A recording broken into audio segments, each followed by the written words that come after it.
Putin is continuing to advance into Korea. When did we beat Japan at anything? To disperse with 30 bullets within half a second. 30 magazine clip in half a second. Right now, if you Google the word idiot, a picture of Donald Trump comes up. I just did that. We'll do it live. Fuck it. Hello and welcome once again to the Political Circus Weekly Podcast. I am your host, Mike Ursery, and you are listening to episode number 27. So you all probably noticed that I did not do an episode last week. I apologize for that. What happened was I had this canker sore on my tongue, and it was on the right side of my tongue. It was right next to my jaw, and it hurt to talk. Yeah, it hurt to talk. It hurt to eat. Sometimes it hurt to drink. Sometimes it just randomly hurt for no reason. Last week was kind of a rough week for me because of that. It was really painful, and it's gone now, thankfully. I had a little over a week, and then it just went away. So that's the reason why I didn't have an episode last week.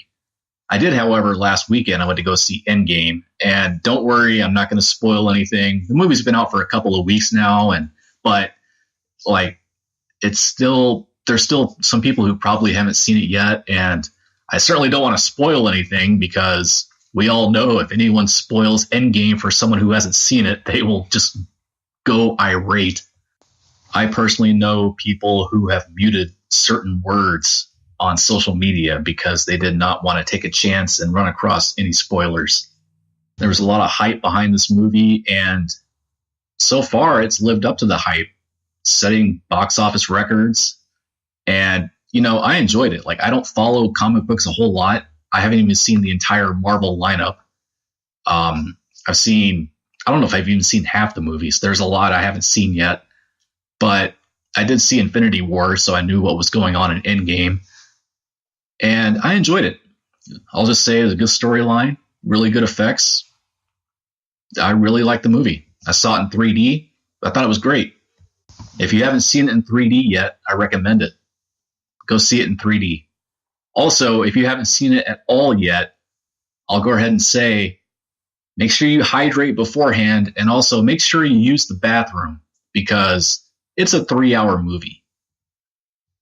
And, some people will think, 3 hours, I can't sit in a movie theater for that long.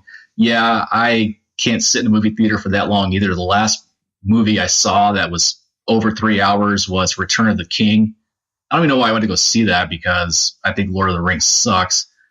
I don't care what anyone thinks about that. But I went to go see Return of the King, which is weird because I never saw the second movie.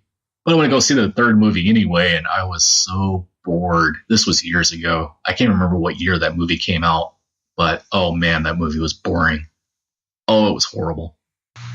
Yeah, I hold the unpopular opinion that The Lord of the Rings and Star Wars are just these really not very entertaining franchises. And the friends that I have who are Star Wars fans, and that's almost all of them, are going on now about how these new Star Wars movies just aren't very good. And they're complaining about how bad they are. And I'm just thinking to myself, well, now you're finally starting to get it. You're finally starting to understand that Star Wars just isn't good. And it's not like Star Wars is just all of a sudden turned bad. No, Star Wars was never good. People are just now coming around to admit that. Anyway, I'm probably going to lose a few followers after that confession. Hopefully not, but I wouldn't be surprised if I do, if I lose any listeners after this. Because I've criticized Star Wars before, and I've made people upset with that. Oh, and if any of you are wondering, no, I don't like Star Trek either. I never really was big into that as well. There are some people who heard me say that I don't like Star Wars, and they assume that I was a Trekkie. No, I'm not a Star Trek fan either. I'm just not a big science fiction person, really. I'm not knocking the genre. It just never was my thing. By the way, I'm also not actually knocking Star Wars or Lord of the Rings. I know earlier I said it sucks. I was joking when I said that. Look, nothing against that. Fantasy also really wasn't my thing either growing up or even now. So if I did make anyone upset, I apologize. Sorry, but that wasn't supposed to be taken seriously. But since I was talking about Endgame, I saw something pretty interesting this week. Brie Larson, the actress who plays Carol Danvers, aka Captain Marvel. You know, Captain Marvel was in Endgame, but before that, the Marvel Cinematic Universe, they made the Captain Marvel origin movie, talking about how Carol Danvers becomes Captain Marvel and all this. That's another one I haven't seen. But ever since she became Captain Marvel, she has, or rather, ever since she has taken on that role as Captain Marvel, she has been pretty outspoken as far as, you know, how things are done in Hollywood, like talking about how there needs to be more like minority representation in Hollywood. There needs to be more LGBT representation in Hollywood. And she's become an advocate for people of color, for people of the LGBT community. Well, it turns out that now there are people who have filed this petition, and these are progressives. This progressive group has filed a petition demanding that Brie Larson step down from her Captain Marvel role. Now, I never really followed comics much. Like, I knew who, like, growing up, I knew who superheroes were, so, like the big ones anyway. But I did some research into this, and it turns out that there was a Captain Marvel character, and it was a black woman named Monica Rambeau.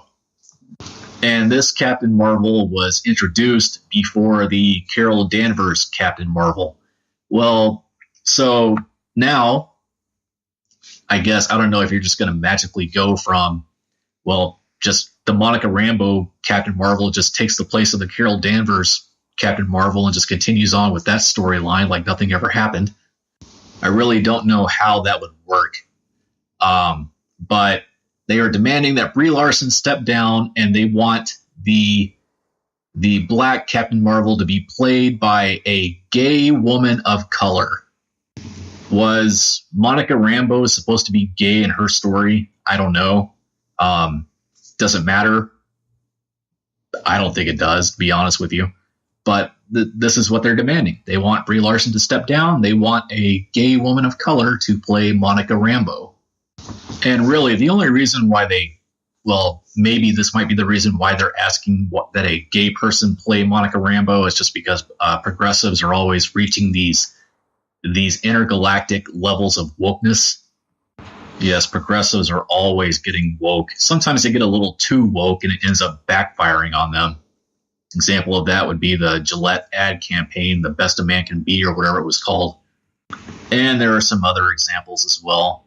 I'm not going to get into them here, but, you know, just look up Get Woke, Go Broke, and you'll see all these examples of, you know, people trying to get woke, and it ends up hurting them in the long run. Now, this petition, you can find it at www.thepetitionsite.org. And this thing has, as of Friday evening, this thing has over 6,000 signatures.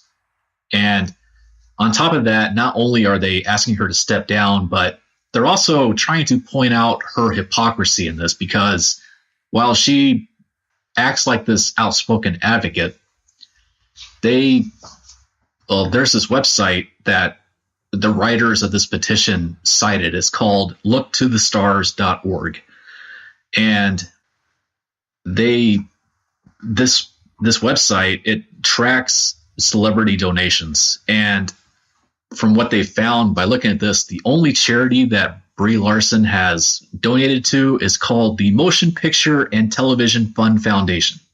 So what they say in the petition is that it is time for her to show that she is not all talk, but she should put action behind her words, step down from her Captain Marvel role, and give it to a gay woman of color.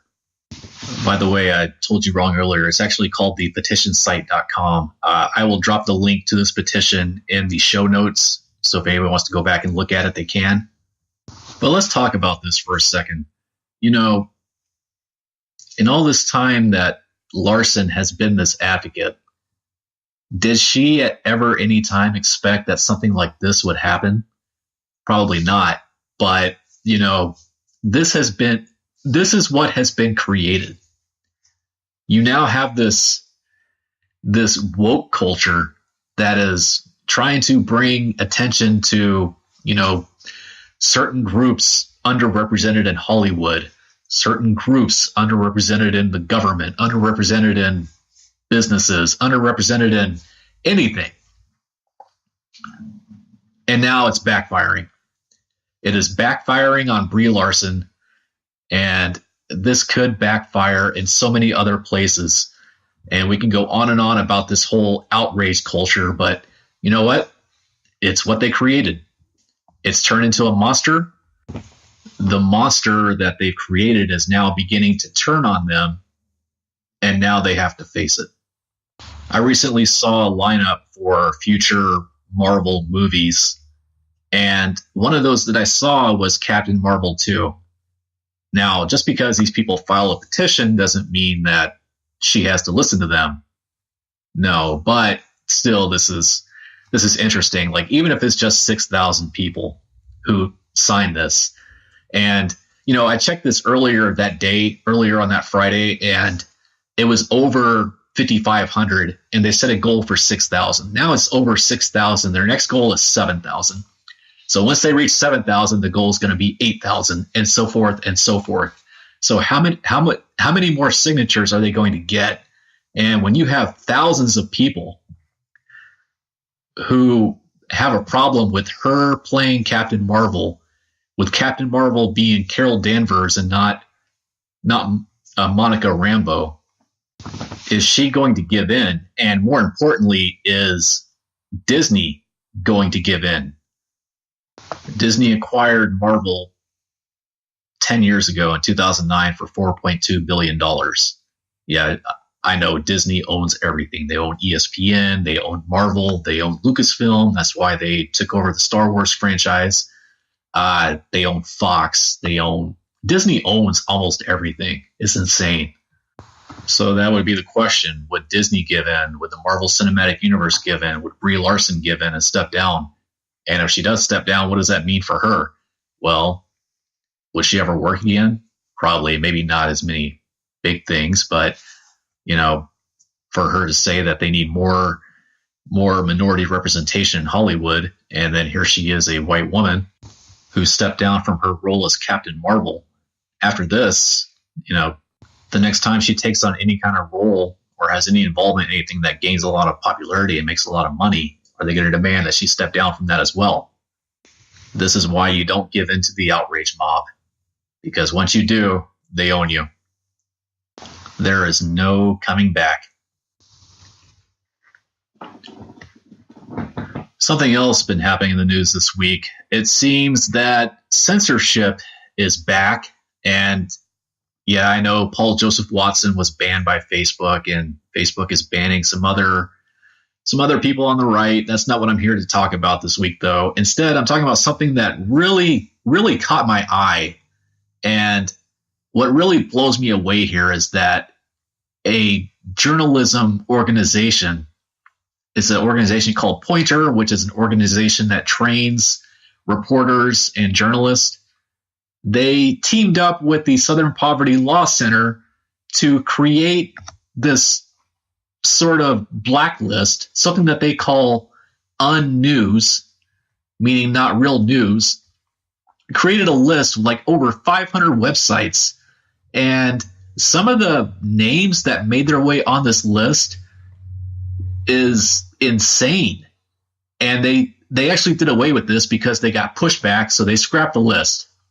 I don't know if they're going to do anything later in the future, but they scrapped this list. So what happened was Pointer teamed up with this person named Barrett Golding, who is a producer at SPLC, and they created these 5 major lists that had over 500 websites, 515 in all. And they were deemed as unreliable or biased. And the lists weren't created just simply for news consumers. No, this was also for advertisers. According to Newsbusters, Golding had wrote that advertisers don't want to support publishers that might tar their brand with hate speech, falsehoods, or some kind of political messaging. And Newsbusters included some of the names that made their way onto this list. So here's some of the names that appeared. The Drudge Report, the Daily Caller, the Media Research Center, CNS News, the Washington Examiner, the Washington Free Beacon, the Daily Wire, the Daily Signal, Project Veritas, Twitchy, The Blaze, Red State, Life News, Life Site News, LifeZet, Live Action News, the Alliance Defending Freedom, Breitbart, and Judicial Watch. So the Washington Examiner obviously was upset by this, and they gave Poynter some pushback. So then Poynter took the Washington Examiner off the list. And then later on this past week, another thing they did was they took out the paragraph. This is also according to Newsbusters. They took out the paragraph about how advertisers should blacklist all of the websites that are on this list. And then finally, they just did away with the whole thing. And an editor at Poynter, Barbara Allen, had issued an apology. According to Newsbusters, Allen said, "We are removing this unreliable sites list until we are able to provide our audience a more consistent and rigorous set of criteria. We feel that many of the sites did have a track record of publishing unreliable information."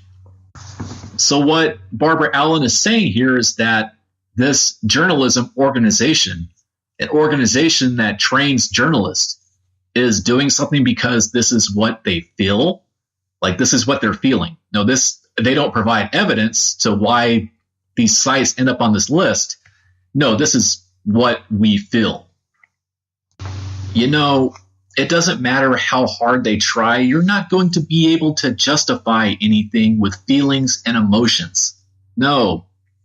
If you say that these sites are wrong and they're putting out misinformation and they're misleading people and they're putting out propaganda, you need to explain what it is and why it's wrong. Can't just say this is what we feel, so this is what we're going to do. No, it doesn't work like that. There were some other groups that were also recently put on the list but then taken off according to Newsbusters, like National Review, the Heritage Foundation, the Weekly Standard, and Think Progress. The Daily Signal falls under the Heritage Foundation. So why would you take the Heritage Foundation off? Well, first of all, why would you put the Heritage Foundation on there to begin with? Because that is not a news site. That is a think tank. That is a conservative think tank. But if you're going to take the Heritage Foundation off, why would you not take off the Daily Signal? Newsbusters goes on to say that along with Think Progress, some other far left sites were originally put on the list and then taken off. One of them was Alternet, which is a far left conspiracy website, and a site called Splinter, which is a site that doxed Stephen Miller, Donald Trump's senior policy advisor. Don't really know how you justify taking those sites off the list, but you do you, Poynter. This list, they used 4 different tags. They applied one of 4 different tags to all the sites that were on here. The tags were unreliable, biased, clickbait, or fake. The ones that were tagged unreliable were Breitbart, Alliance Defending Freedom, CNS News, Project Veritas, and the Washington Examiner. And they defined unreliable as websites that have posted deceptive content, sources that actively promote racism, misogyny, homophobia, and other forms of discrimination, sites that contain some fake news, and sources that may be reliable but whose contents require further verification. And then you get into the bias tag. And the sites that were labeled biased were the Daily Signal, the Daily Wire, Drudge Report, Free Beacon, Judicial Watch, Live Action, Media Research Center, and PJ Media. And they describe biased as sources that come from a particular point of view and may rely on propaganda, decontextualized information, and opinions distorted as facts. And then you get into the clickbait tag. Life News, Life Site News, Life Zet, Red State, The Blaze, and Twitchy were all labeled as clickbait. These were defined as sources that provide generally credible content but use exaggerated, misleading, or questionable headlines, social media descriptions, and or images. You find that all over the internet. Just about every headline is clickbait these days. I don't know why they would put Twitchy on there, because that's not really a news site.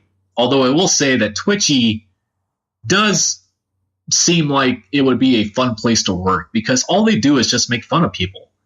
It's obviously they are on the right, so they're making fun of people on the left. But it seems like it'd be a fun place to work, because it's really not news there. It's really just like tweets. It's just a series of tweets. So like they'll say somebody on the left tweets out something outrageous, something stupid, something asinine, whatever. So they say this person tweeted this, and then they'll kind of have some fun with it, and then they will post a bunch of just random tweets onto that page of what other people are saying about it. And it's actually pretty funny. You can really tell the people who work there enjoy what they do. You can tell they have fun where they are. I would describe Twitchy more as entertainment than news. But maybe that's just me, but other people might agree with me as well, because you don't go to Twitchy to get informed. You go to Twitchy to have a laugh. But, as for this list, this blacklist attempt, if you're going to add all these sites like the Daily Wire, the Daily Signal, Blaze, Red State, and all these other, conservative websites, why would you also not include websites like, why would you not leave Think Progress there? And why would you also not include sites like Salon and Vox and what's another one? Jezebel, Mother Jones, these left websites that are also biased, also have clickbait headlines, and also, in some cases, spread propaganda. Speaking of Think Progress, so we have another nominee. And once again, I'm telling you, I need you all to help me. At the end of the year, I want to name the worst take of 2019. And don't worry, I will let you know of all the nominees. This is a year-long thing, so I'm just kind of collecting them up as I see them. Speaking of Think Progress, we now have another nominee for worst take of 2019, and my gosh, this one is... I'm putting this on here just because, wow. So this week you had the National Day of Prayer, and this guy named Zach Ford, who is a member of the LGBT community, he had tweeted this out. See, the National Day of Prayer was, I think it was May 2nd, May 1st or May 2nd. I don't remember. But anyway, so he tweets this out. He says, "I'm an atheist. I don't pray. Not even on the National Day of Prayer. Not ever." Congratulations, I guess. Anyway, many people don't pray. Many people don't believe in prayer. A National Day of Prayer erases and stigmatizes many of us. But we are here, and we will keep fighting for freedom from in all caps, from religion. Zach, shut up. First of all, no one cares if you're an atheist. If you're an atheist, congratulations. But seriously, no one cares. Second of all, stigmatized? Stigmatized? How are you? How is prayer stigmatizing? And what do you mean by erases? Erases and stigmatizes many of us. Erases what? Look, prayer, this just hurts your feelings. Okay, that's all this is. Your feelings are hurt. I get it. You're an atheist. You don't like prayer. You don't like God. You don't like religion. All right. Good for you. But, dude, your feelings are just hurt. And you took to Twitter to complain about it. But people praying on the National Day of Prayer or any other day of the year that doesn't do anything to you. Look, so I don't know what you're talking about here. Like, you don't like prayer. Just, okay, you don't like prayer. Move on. Big deal. Gosh, I'm stigmatized by people participating in a religious activity that has no effect on me whatsoever. That's basically what this guy is saying. He's just trying to be a victim here. And really, honestly, like, my own opinion of this is that he did this just for attention. He did this for retweets and for likes. His tweet ended up getting ratioed, meaning it had a lot more replies than retweets and likes. He probably didn't intend on that to happen, but, here we are. Honestly, I think he just did it for attention. But that is all the time I have this week on the Political Circus Weekly podcast. Thank you so much for listening. Again, I'm sorry I didn't put on an episode last week, but I just wasn't able to talk, and you wouldn't be able to understand me anyway, because when I did try to talk, I sounded like I just woke up from oral surgery. You ever see those videos of people who just woke up and they can't speak very well because their mouth is still numb and they're still spaced out? That's what I sounded like. But I will be back again next week with another episode of the Political Circus Weekly podcast. You can find this, on the whichever podcast app you're listening to right now, obviously, but you can find us on other podcast apps as well. Apple, Google Play, Spotify, Stitcher, iHeartRadio. And like I've said so many times before, if there's a certain app you prefer to use and you cannot find the Think Liberty Network on that app, let us know. Also, I've said this a few times before, but if there's anything on this podcast that I'm not doing that you would like me to do, if there's something that you would like to hear that I'm not doing, or any way I can make this podcast better, I always want to try to find ways to improve this. Let me know. Let me know how I'm doing. And I will see you all again next week. Thank you so much for listening. Go see Endgame. It's good. And after you've seen it, don't spoil it for anyone.